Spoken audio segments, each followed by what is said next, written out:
Hey folks, welcome back to the Painted Arrow podcast. This is part 2 of a two-part series. Go back one episode if you would. Listen to that episode. It kind of gets you up to speed on our new facility, our build out, and it sets up very nicely for this podcast here. So I hope you enjoy this. This is part 2 of the future of Painted Arrow. Here it is. This is where this story kind of comes full circle. Are you ready to kind of... Yeah, I'm ready. This is a big moment. Yeah. So, like, up until this point, how many houses have you lived in? Up, like, in the storyline, like, here we are, like, how many houses have you lived in, renovated, and been a part of?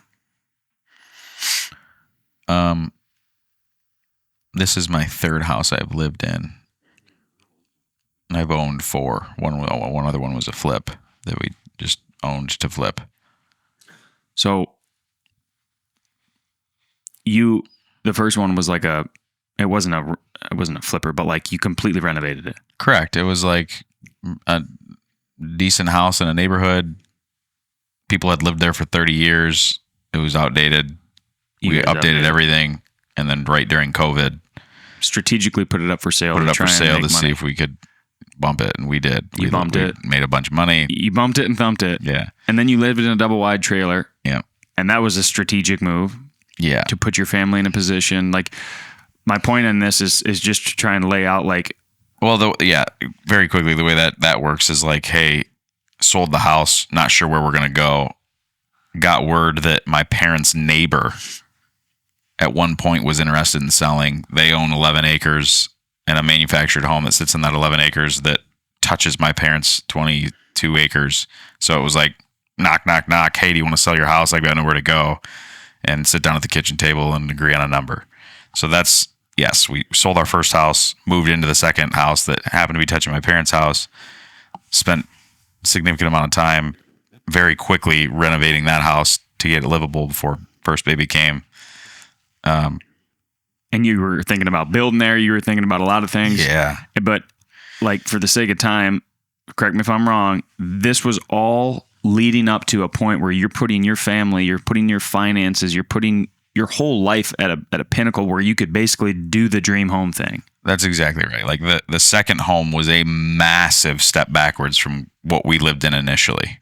But in terms of like a budgetary monthly requirement, that scaled down too. So like we had a very, very, very small mortgage. We started stockpiling cash and just planning for, like, I remember talking through it with my wife and I'm like, hey, this is a massive step backwards, temporary, but it's like a shortcut to the forever goal. Yeah. Like, instead of us getting the dream home at, mid 30s and, late 30s, early 40s, like, we can do this sooner, but it's going to take some short-term sacrifice. Yeah. And so, yes. So sold the first home, moving to that one. Yeah. Now there's your dream home. Then the dream home happens. In 2022, I think. Yeah. And so I'm just going to, there's Devin. That's okay? Devin. Yeah. Now, Nate, I'm going to quickly just give me the Nate. Yeah. The play-by-play, but yeah. Also living in squalor, living on a boat, living in... you were living high in the hog on that boat. I specifically bought that boat and lived on that because in my mind, I was saving more money than if I were to get a mortgage out and buy a house. And I was convinced I'm moving to Montana, rented month to month at a lot of different places, bought a dumper on 60 acres during COVID, got a really good deal on a farm, completely renovated that, sold that, made money, bought a bigger home, lived there. On land. But yeah, bought a bigger home on land, thinking we're going to die there. And then all of a sudden, Painted Arrow decided to start.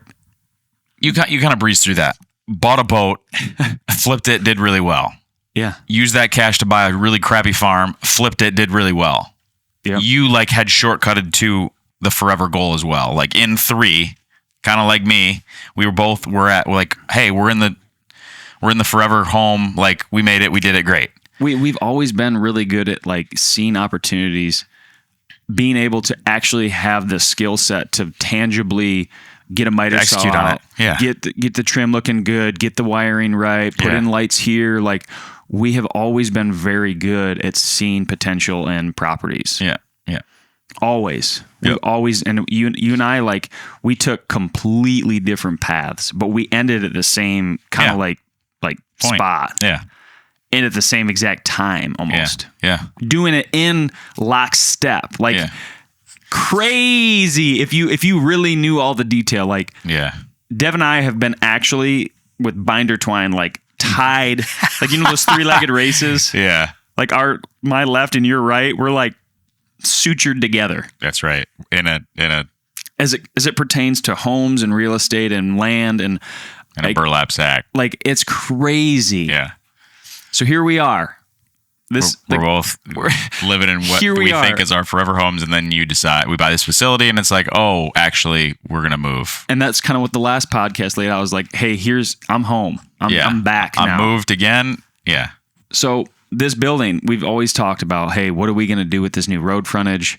You know, Painted Arrow's gonna use like some of the square footage. I mean, most of it for operating. Most all of it. Yeah. But like we have this opportunity with road frontage. Like this is not, the timing's not kind of lining up, but like as we are kind of in the last 7 months renovating this, we really had like a light bulb moment in terms of like, this is kind of what God has like shown us that we're really good at, and that's real estate. Mm-hmm. We love it. We're very good at it. We enjoy the journey, and I really enjoy, like, I think our niche is kind of like seeing diamonds in the rough. Yeah. Right. Like the building of a story type thing. And I think a lot of people resonate with that because, you know, everybody, at the end of the day, people want, one thing that all people want is like privacy. Mm. People want to have a place that they can come home to, and they want to have a place where they can raise their family, like in privacy. Like that's, everybody wants privacy. Yeah. Here's the reality. We're always looking at farms. We geek out about the land thing. We've had the opportunity to own a couple pieces of ground at our young ages. And like you said, used those opportunities to sort of transform into the next opportunity. And so we essentially had some conversations through trade shows and that kind of thing with Painted Arrow, where we became sort of introduced to the Mossy Oak Properties crew. And Mossy Oak is obviously a very well-known brand and company within the outdoor space, specifically camouflage, is sort of what people think of when they think of Mossy Oak. But a long time ago, they started a properties division and have recently brought that to Michigan. So essentially what this looked like was like, hey guys, we are able to now work for Mossy Oak Properties, sell real estate. But it's sort of like an aligning of brands, right? Like Painted Arrow is going to be able to have licensing rights to have Mossy Oak camo patterns available on some of our products. And then, you know, like you said, that allows us to then, during the off season, I mean, year round really, but like during the off season, have another way to scale the business, to scale income, to be able to help friends and family and, you know, people that reach out to us find their dream property. Yeah. And we're kind of focused on more specifically. We align with a broker that aligns with like the ag lands, the hunting leases, like the outdoor rec properties. Exactly. Like we're calling it kind of more lifestyle properties. I mean, we would certainly help with anything if you need help, but we're more interested in what we're calling like lifestyle properties, like homes on a little bit of acreage. You know, your lake homes, cabin in the woods, exactly, cabin in the woods, ag property, you know, all that kind of stuff. That's where our passion is. That's the stuff that gets us excited, and it's just gonna be really cool what we're able to do with Painted Arrow when you bring in the Mossy Oak piece. Yeah, we made a strategic alignment with Mossy Oak, and That's the coolest piece, is like being able to kind of still focus in the hunting area. Yeah. Like that's what we're passionate about. Mm-hmm. This isn't going to distract or take away from Painted Arrow. I think it's going to align perfectly with it. Complement it. It's lockstep. Yeah. And I should say too, so we're licensed in the state of Michigan, so we can help with anything in the state of Michigan, but, you know, more focused on South Central Michigan. Yeah. But you know, if any of the listeners here need help with any property in Michigan and you want to give us a call, were your guys. And I think maybe the most important part that we should mention is we're pursuing this as a real estate team. Yeah. Meaning, it isn't like you work with Devin or you work with Nate. If you work with us, you get us both. You get 2 agents for the price of 1. And so that works really, really well for our schedules and that kind of thing too, because it's like, hey, if showings need to happen or meetings need to happen, there's 2 of us that can make the deal happen. So like we're like one entity. That's right. If It's Devin and Nate. Yeah, like if you're dealing with Devin, you're dealing with Nate. If you're dealing with Nate, you're dealing with Devin. Correct. Like, yeah, we're a real estate team instead of just like 2 we're individual splitting. agents. Like, yeah, the way that the business is structured, like we're like it. Yeah, yeah, everything flows into one, as if we're essentially one agent. yeah, exactly. Yeah. So there it is. The building is going to be used for Dual purpose. And It'll be a Lifestyle Properties real estate office, as well as Painted Arrows HQ. Sounds good. It sounded great. Yeah, it sounds good. It's wild because we've been working on this for a long time. Like, we'll have to do a separate podcast on like what kind of the examination looked like and what that all look. I think it's important to talk about too. Real estate, aside from like the whole seasonal business and our road frontage and everything that you said, like real estate is something that has interested me for a really long time, just for the personal things that I've done. Yeah. And I'm like, look, just having my license for nothing other than being able to just do my own deals would be so nice.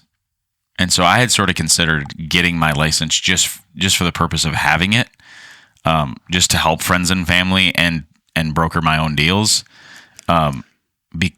Just because in previous deals, I've been like I found myself feeling like, man, I wish I could just negotiate this deal. I wish I could just call the other agent and ask this question or do this or do that, or, properties pop up and I wish I didn't have to call a realtor to go set up an appointment to go show this. I wish I could just go see it. Right. And so for a long time, I had thought about the need to just maybe do the work to become an agent, just for the purpose of having my agent, or just for the purpose of having my license, not necessarily to make it my full-time career, but like I would like to just have it. And so that's something that had been in my mind for a long time anyway. Mm-hmm. Yeah. No, I mean, if you look back at all of our conversations, like the art of the deal, negotiation, sales, marketing, like that's what storytelling. That's like storytelling. That's what sets us on fire. That's what we do. And so we've been able to sell. I mean, from a young, even jumping back further, like flipping bicycles when Craigslist was a thing. Well, and like Facebook Marketplace wasn't even a thing. Like, yeah, like we love telling the story. Like property was such a natural next thing. It was such a natural next thing because that's what we geek out about. That's all we talk about. Yeah. I think too, we've compiled a very unique set of, skills and experiences that make us a tool for you if you're looking for properties, such as like our experience with logging your farm. Yeah. Like being able to walk a farm with somebody and say, and know enough to say like, look, from my perspective, there's really good timber value on here. I've got a connection. Like, let's get him out here to get you a timber appraisal. And like, we help them put a plan together for like, hey, you buy this farm, it has X number of dollars in timber on it that they're going to pay you. And oh, by the way, it's really good for the wildlife and it's going to improve the deer hunting out here. Yep. That's just like one extra thing that we're going to be able to kind of call on and like everything. Like I've put in a couple of wells. I've renovated, like I know how to identify water damage in floor joists. Like every little piece of it we've replaced personally, refrigerators, appliances, like able to see the little detailed things that a lot of people, like even some realtors that I've met, like just don't even, it's like above them. Yeah. Because they've never done it. But I just think all the steps that we've taken to renovating 3 houses each, like it puts us in a position to like, it's just natural. Like you got to look at the electrical box. Yeah, you got to look at the timber value. You got to look at the soil report. You got to look at, the neighbors surrounding. If this is your dream hunting property, like you got to call a septic guy. You got to know if people are hunting on the line. You got to know like what to look for. Is there it's there like a no, it's survey? just Is knowing, there not? knowing the questions to ask at this point, or like we've had to ask all the questions, so we kind of know where to start. And then in a lot of cases, it's like, oh, I kind of have a guy for that now because I had to find a guy for that. Is there an easement? Is there an encroachment? Is there like zoning? Yeah. Like all the little details. Like we are equipped. We have a sack of tools. Yeah, just from the deals that we've done for ourselves. Literally. Yeah. We've seen it. I'm telling you, like this last house I owned, like there was just about everything you could ask for on it. As messy as it could get. I learned so much from the last property I owned. Mm-hmm. Private drives, leases, timber, surveys, encroachments, easements, you name it. There was something about it that I had learned, like I met with surveyors and walked as we did the survey, like understanding how exactly the survey, like all the things that you would need. Mm-hmm. I'm telling you, I got a little tool pouch. You can't see me doing it, but like I got an impact on my right. I got a flathead hammer on my left. I got a whole sack of T25 screws, man. Yeah. Devin's a negotiator too. Like when it comes to the art of the deal, you'd be hard pressed to find somebody better than Devin Cole. I'm telling you what. I'm excited to be able to help people. That's what it comes down to. Having been through a handful of deals, more than a handful of deals, personally, like every one is a huge life decision. Big time. And to know that the same is happening for a lot of people, if you don't have a really good agent who knows what questions to ask, what feels like this really big, exciting thing could also be this really big, scary thing. Mm-hmm. And we've had it go our way a couple times. And like you said, I've been able to see the potential and turn it into the next big thing and to flip. And you know what I mean? So like to be able to help other people recognize potential and help orchestrate, like, hey, you're going to have to call a guy like this. And these are the questions you should ask. And to help people be able to recognize that potential and have it help them win. That's what that gets me excited. Yeah. Yeah. I love the fact, like, it's also going to be really cool with the podcast piece. We've talked about this, to be able to like do hunter profiles, like to the extent that our clients are willing. It's like, hey, Derek, or hey guys, this is Derek. We're trying to find Derek his dream farm. This is Derek's budget. This is what Derek's looking for, and we're gonna start looking today. And then it's like, hey guy, like, we're gonna kind of just we can do like sort of these buyer profiles or seller profiles where we outline the deal and tell the story, or like, hey, we bought this farm with our friend so and so, and then we've renovated the whole thing, and here's what he's done, and here's the successes he's had hunting, and now we're gonna sell it and trying to help him find his next farm. And like the storytelling aspect, because we already do the storytelling with a lot of the Painted Arrow stuff, being able to highlight our clients to the extent that they're willing to be transparent with their deal and that kind of thing. I think that's going to be super educational for people, because like a lot of the things that people hear is like, oh, land's trading at $6,000, $7,000, $8,000, $10,000 an acre. Like, it's not realistic for me to own land. Like, you might have to be a little more crafty, but it's definitely realistic for you to own land. Oh God, yeah. Whether it's 3 acres, 5 acres, 10 acres, 50 acres, like there's opportunities to be had. You might just have to be a little craftier. Like maybe it's not waiting for the one that looks exactly like what you think you're looking for to hit the market. Maybe it looks like knocking on doors and finding a farmer who knows that his sister's brother is getting ready to sell his farm up. You know what I mean? Like you might have to get creative, but there's deals to be had. Yeah. I think that's the biggest thing for me here. Like, do I want to help people find a house in a subdivision? I mean, yeah, I would do it. But like the thing that really gets me fired up if you're listening, like I want to help people find their hunting farm. Yeah. That's really what it is. Like that's why we strategically partner with Mossio Properties. Our brands align directly, right? Directly. And it just that's what we know. Like that's what gets me up and fired up is like helping people find a little peace, you know? A little peace. We say this all the time, but it's the vibe. Like when the peace and serenity that I have when I walk out my back porch and I just look out there and take a sip of coffee, like the idea that I can help somebody else find that for them, that's what gets me that excited. Privacy. Their own little slice of heaven, their own little slice of the world. Yes. It's like the outdoors is really, I truly believe that the outdoors gives people that it enriches the lives of everybody. Mm-hmm. It's like a staple of our mission statement. Like the outdoors enriches the lives of everybody involved. Mm-hmm. If you're seeking game, if you're fishing, if you're trying to homestead, like the outdoors enriches, like that process of pursuing the outdoors, whether it's planting radishes for the consumption of your family in the winter, or if it's canning jam, or if it's like picking berries, or if it's like harvesting animals, shooting rabbits, skinning out a hide, teaching your kid how to sew, like all that, like pursuing, like at the most, it's the homestead thing, literally the homestead thing, like that gets my tentacles like, oh man. Like that's what it is. That's like our mission statement. Yeah, and I mean, here's the reality too.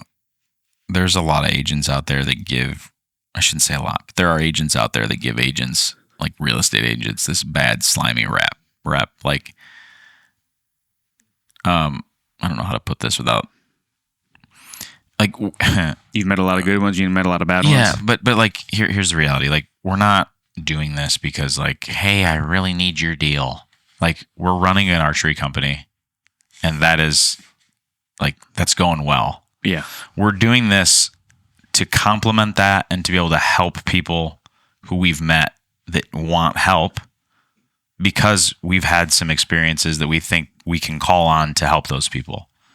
But, like, please don't take this as, like, this salesman-y, we want your business type thing. Like, if you want a couple of fellas that you know are going to work harder for you than anybody else, get a hold of us. If not, that's okay. There's a lot of options out there. Yeah.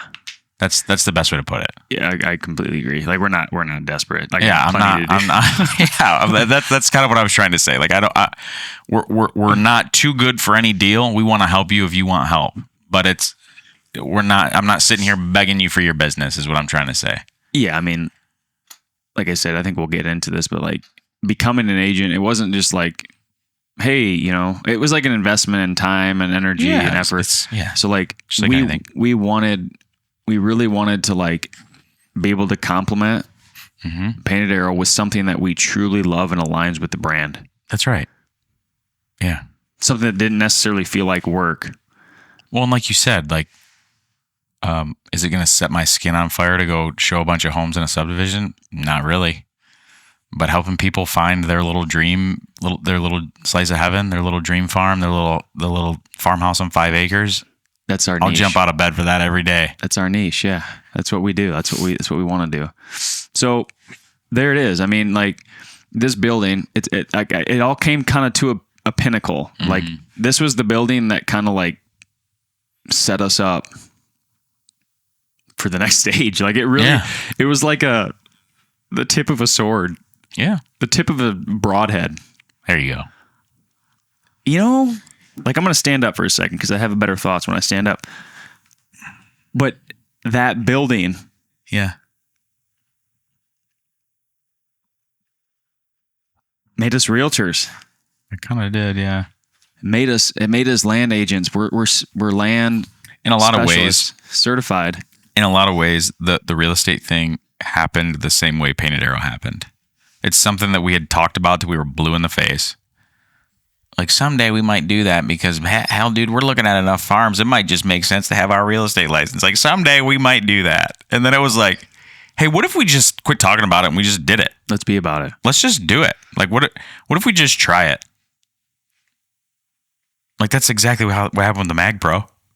Like, what if enough people have asked about it, what if we just make some and try to start a business? Why not? Cut to the next scene. Here we are. Like, sometimes you just got to try it. You know what I mean? Yeah, I'm just blown away with God about all this. Yeah. Because like I can't even begin to, like, all the feelings and thoughts I have about like the journey and how it sets you up. Like, it's biblical. It's biblical stuff. Yeah. Like, I think about I'm gonna go off a little bit here, but like David and Goliath. Mm-hmm. You know the story? Mm-hmm. I've talked about this before on this podcast. I love that story because he's this shepherd. He's this kid. He's this nobody dude. But all the experiences he had as a young shepherd set him up to slay a giant. Mm-hmm. And God was like forming him like a piece of clay. All these intricate little experiences. He's flinging rocks with a freaking sling and rope and slaying mountain lions to protect the sheep herd. Mm-hmm. And somehow all those little experiences, when there's a giant and nobody in the entire army fleet had the balls to go out and like fight this guy. Mm-hmm. This young kid had all these experiences that specifically happened for a reason that God laid out in front of him. And he goes over to the creek, grabs a couple rocks, flings a rock at this giant's head, and he drops dead. And he became a king after that. Right? Because he's leaning into what God had for him. Mm-hmm. And I can't help but to think, like, again, it's just like when you know you're in God's purpose, you're lockstep with what God wants you to do. It's like things kind of like fall, like the pieces just fall right in. And it's like the timing's big. Yeah. Things happen at the right time. Timing's big. And the whole thing with this last phase for us has been like, it's as divine as it gets. I'm just telling you, man. It gives me goosebumps. Me too. Man. I got to give a shout out to our boy, Jake Hofer too, for sort of like, nudging us along through the process and kind of supporting us through the process of, he's somebody who's obviously a good friend of ours that we talk about land a lot with, even prior to ever being agents, but he kind of pointed us in the right direction on some things, and just appreciate his guidance too. So I agree. I completely agree. There's lots for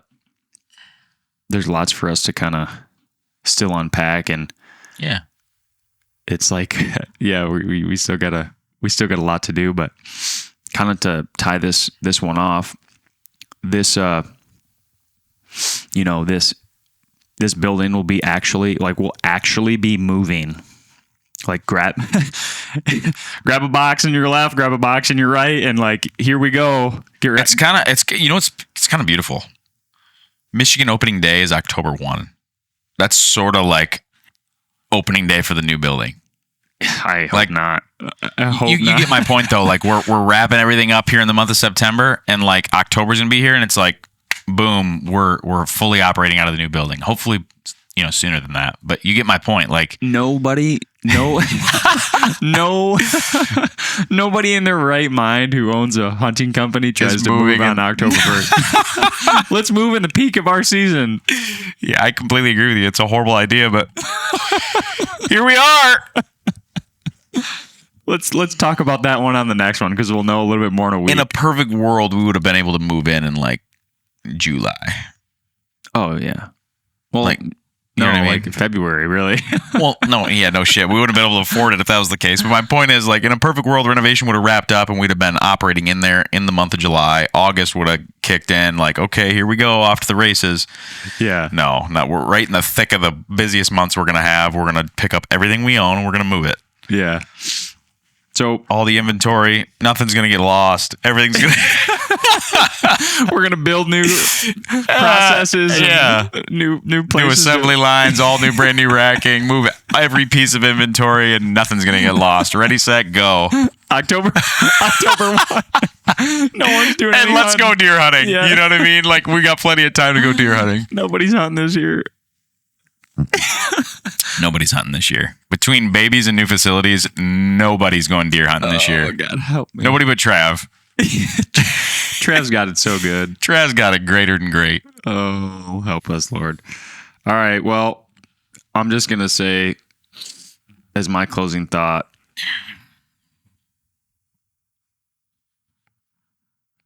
I'm telling you, like, lean in. I said this last episode. You did. But, like, lean in. You know, this is kind of a long thought, but, like, when I think about my kid, like, I tell my kid, like, you are who you are for a reason.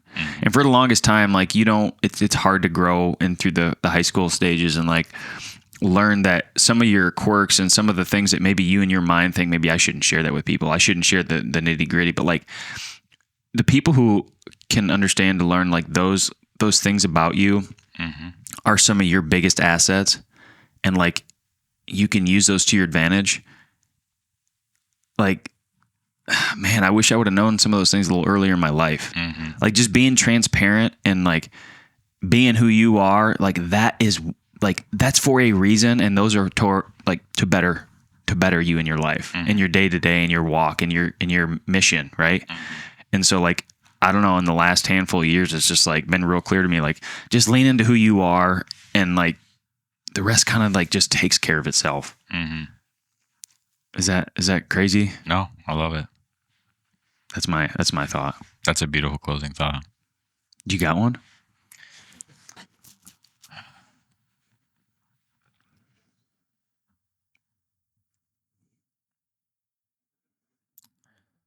Where my head's at right now is, for a while, I've been sort of trying to very clearly determine the difference between complacency and contentment. I'm terrified of being complacent, but I am chasing being content with where I'm at in life, with my friendships and my business and my family. And I'm very aware of the fact that these years of my kids being young are literally just flying by. Like, my oldest boy is almost 4. I don't even know how the heck that happened. And so when you talk about leaning in, I'm really trying to just, this is a big tangent, so I'm sorry, but I'm really trying to just not stress about the uncertain stuff. Lean into who I think it is that God's calling me to be, and feel content with today. But I think I personally have confused contentment with complacency. And it's like, if I'm not working hard every single day, I'm lazy. Yeah. I think you can be content at where you're at in life. Like I said, with career and friendships and family. That's a whole different thing than being complacent. Yeah. Yeah. Kids teach you things. I mean, yeah, it's a whole, that's a whole other podcast. It's like, we could have a podcast on just being dad. Young dads. Yeah. But it's no, I mean, I struggle with that too. What you just said. I mean, there's a dog in me still. Yeah. Like, I want to do a lot. Yeah. I want to like, I can do a lot. Yeah. And it's like being. But I don't think I guess what I'm trying to say is, you're not a bad dad for wanting to still do a lot. Right. But if you're not doing a lot, that doesn't necessarily mean you're complacent and lazy. It just means, I don't know. Contentment's a feeling. Yeah, Complacency is like more action. Like, complacency in my head is being lazy. Contentment is like this sort of this Zen state of mind that I'm in a good place right now. I'm happy with where my family and friendships and everything is, and soaking that in. Your relationship with God, all of it. That comes with trial, like, you have to learn that one. That's like a wisdom thing that you have to, I mean, you ask God for wisdom, and you better be careful what you ask for, type thing. Cause it takes, it's not like you're there. You don't just, like, get there. And I think that, I mean, forged by fire. Yeah, it's like, hey, if you were God and you were responsible for building the most baddest. tough, the baddest Nate Hicks you could, what would you put that guy through Hell. to build him? You wouldn't put him through freaking, sunshines and rainbows, because that ain't gonna get it done. No, it's life is a journey, man. Everybody's got one. Everybody's got problems. Everybody's got different problems. Everybody's got like obstacles. Everybody's got a job. Everybody's got different calling, and it's like it's a struggle. I mean, it's juggling, and it's like you got to ask God for help. I don't know how anybody else could do it with help. You got to have somebody pointing you. Yeah. Somebody leading your path. Somebody blazing the trail. Here's my final piece. I think everybody needs somebody to go through life with, and I feel really good about the team that I'm on right now, like the people I'm surrounded with in life, friendships, my wife. You know what I mean? So find somebody to go through life with. Mm-hmm. Yeah. All right, guys. Yep. We just laid it out for you. I mean, that's who we are. On the silver platter.